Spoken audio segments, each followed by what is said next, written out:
সকালবেলায় সূর্য উঁকি দেয় বিল্ডিং এর পেছন থেকে। দুই পাশে ইয়া বড় বড় দালান কোঠা।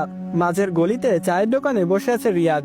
পরনে একটা 3/4 প্যান্ট আর গায়ে অ্যাম্বুলেন্স ড্রাইভারের ড্রেস। এক কাপড়ে বের হয়ে আসা রিয়াজের মনে অনেক আঘাত। কেন গরিব হয়ে জন্ম নিল? কেন হলো বস্তিতে তার ঠিকানা? সামনের বিল্ডিং গুলায় চোখ বুলিয়ে ভাবে, যদি আমার এই বাড়িতে জন্ম হতো। আনমনে কিছু ভাবনা আর আক্ষেপ নিয়ে চায়ের কাপে চুমুক দিচ্ছে।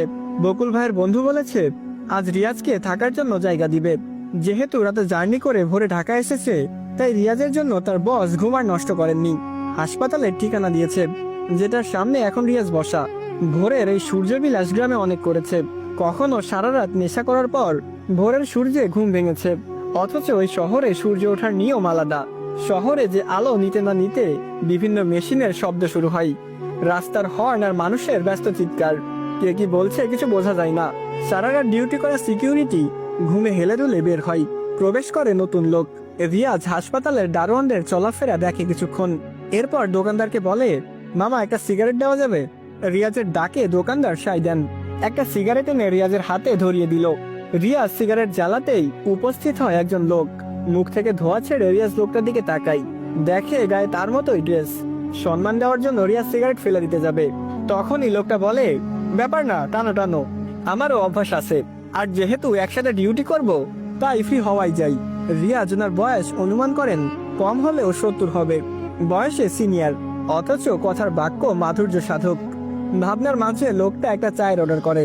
এরপর রিয়াজের পাশে বসে বলতে শুরু করে, গাজীপুর থেকে মাত্র একটা লাশ নামিয়ে দিয়ে এলাম। সারা রাত গাড়িতেই।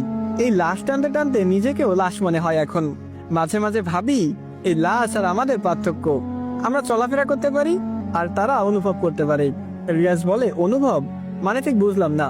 লোকটা বলে, শুনো তবে, নতুন জয়েন করেছো, এসব জেনে রাখা তোমার দরকার। কিছুক্ষণ আগেই বকুল ভাই আমাকে কল দিয়েছে, বলল শাওনের ভাই জবে এসেছে, তার খেয়াল রাখতাম। যদিও আমি সবারই ভালো চাই, তবে শাওন আর আমি গায়ে গা বন্ধু ছিলাম। বেশ ভালো ছেলেটা।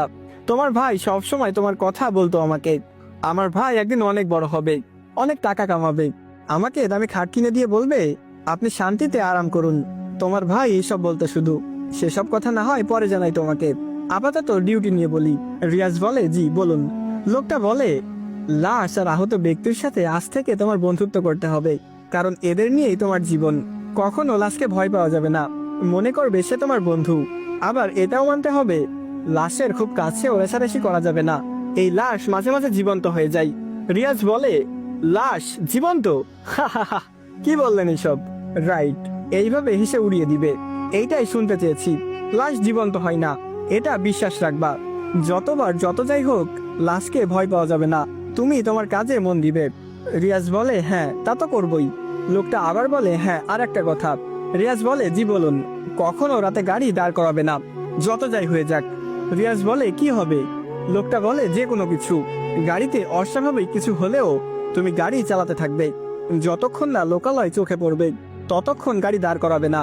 এমনও হবে পথে অনেকে সাহায্য চাইবে, গাড়ি দাঁড় করাতে বলবে, কিন্তু অ্যাম্বুলেন্স ড্রাইভার শুধুমাত্র তাদের রোগীকে নিয়ে যাবে। এ ব্যতীত রাস্তায় যত বিপদ হোক কিংবা যত বাধা আসুক, গাড়ি থামানো যাবে না। রিয়াজ বলে, জি আচ্ছা। কিছুক্ষণ পর দুজন ড্রাইভার আসে, শামীম আর রাকিব। এই দুইজন হাসপাতালের মূল বদমাইশ, এদের এড়িয়ে চলবা। ওই দেখো, শয়তানের নাম না নিতেই শয়তান হাজির। রিয়াজ গলির দিকে তাকাই, ওপাশ থেকে ড্রাইভিং ড্রেস পরা দুইজন ছেলে আসতেছে। লোকটা আবার বলে, ঠিক আছে, আমি ওয়াশরুমে যাব, কিছুক্ষণ পর বস আসবে, কোথাও যেও না। কথাটা বলে লোকটা উঠে যায়। রিয়াজও সিগারেটে শেষ টানটা দিয়ে তা ফেলে দেয়। ততক্ষণে শামীম আর রাকিব এসে উপস্থিত হয়। তারাও চা সিগারেটের অর্ডার দিয়ে রিয়াজের পাশে বসে। রিয়াজকে জিজ্ঞেস করতে থাকে সব। রিয়াজ ওদের বলে, আজ তার প্রথম ডিউটি। ওরা রিয়াজের কথা শুনে একটু রিটকারি শুরু করলো। শামীম বলল, তো এসেছো কিভাবে, হেলিকপ্টার নিয়ে নাকি বিমানে? রিয়াজ স্বাভাবিকভাবে উত্তর দেয়, ট্রাকে করে, আমার কাছে টাকা নেই। ঢাকার ট্রাকে উঠে ঢাকা এসেছি। কথাটা শুনে রাকিব আর শাওন এত জোরে হাসতে থাকে যেন তাদের গলা ফেটে যাবে এখন। হাসাহাসি শেষে শামীম আবার বলে, বাহ, ডিউটিতে এসেছে 3/4 পরে, হা হা হা হা, ডিউটির পাশাপাশি ফুটবল খেলবা নাকি? কথাটা বলে দুজনে আবার হাসতে শুরু করলো। ওদের হাসি দেখে রিয়াজ দোকানদারকে বলে, মামা আর একটা সিগারেট দিবেন? দোকানদার রিয়াজের হাতে একটা সিগারেট দিলে রিয়াজ বলে, ওরা আমার বন্ধু, আজ থেকে একই সাথে ডিউটি করব, বিলটা ওদের থেকে নিয়ে নিবেন। কথাটা বলে রিয়াজ সিগারেট ধরাই। আর সেখান থেকে উঠে হাসপাতালের দিকে চলে যায়। রাকিব আর শামীম হা হয়ে তাকিয়ে রইল। শামীম ধীরসারে বলে, শালারে তো মফিজ ভাবছিলাম, এইটা দেখি আমাদের চেয়েও বড় বাটপার। হাসপাতালের গেটে প্রবেশ করে রিয়াজ সিগারেটের বাকিটা শেষ করে। ততক্ষণে ওই লোকটা ওয়াশরুম থেকে বাহিরে এলো। উনি রিয়াজকে আরো কিছু নিয়ম শিখিয়ে দিচ্ছে। এইভাবে আড্ডায় কেটে যায় 3 ঘন্টা। এরপর এদের বস আসে, যে ড্রাইভারদের কন্ট্রোল করে। রিয়াজ সহ সবাই ওনার সামনে উপস্থিত হবার পর উনি বলে, কালাম ভাই, আপনি রিয়াজকে আজ জামা কাপড় কিনে দিবেন, আর আপনার বাসাতেই রাখবেন তাকে। টাকা অফিস থেকে নিয়ে যান, স্যালারি থেকে কেটে নিব। আর মর্গে 2টা লাশ আছে, এগুলো আজ দিনাজপুরে নিতে হবে। রাকিব আর শামীমকে ওই 2টা লাশের সাথে পাঠাবেন। আপনি আপাতত রেস্ট নিন, সারা রাত গাড়ি চালিয়েছেন। বসের কথা শুনে রিয়াজ জানতে পারে তার ভাইয়ের বন্ধুর নাম কালাম। বস আদেশ দিয়ে চলে যায় উপরে। কালাম সাহেব রিয়াজকে বলে, নতুন জীবনে পা রাখতে যাচ্ছ, তুমি অপেক্ষা করো, আমি টাকা নিয়ে আসি। রিয়াজ হ্যাঁসূচক ইঙ্গিত দেয়।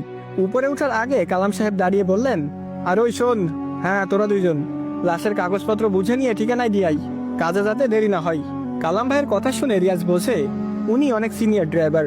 আরো কিছু ড্রাইভার আছে যাদের ডিউটি 8টায়, অর্থাৎ একটু পরেই আসবে। 5 ঘন্টা পর শপিং শেষ করে কালাম সাহেবের বাসায় রিয়াজ যায়। কালাম সাহেব রিয়াজকে সবটা দেখিয়ে দিল। রুম আর বারান্দা একসাথে পেয়ে রিয়াজের খুশিতে নাচতে ইচ্ছা হচ্ছে। সব দেখে রিয়াজ যায় ফ্রেশ হওয়ার জন্য। গোসল সেরে রিয়াজ ওয়াশরুমের বাহিরে আসতেই দেখে কালাম সাহেব রিয়াজের দিকে ভয়ঙ্কর চাহনিতে তাকিয়ে আছে। রিয়াজ ব্রুকুচকে কালাম সাহেবকে বললেন, কি ব্যাপার ভাই, এইভাবে তাকিয়ে আছেন কেন? কথাটা শেষ করতেই রিয়াজ দেখে কালাম সাহেব প্যান্টের পেছন থেকে একটা ছুরি বের করলেন।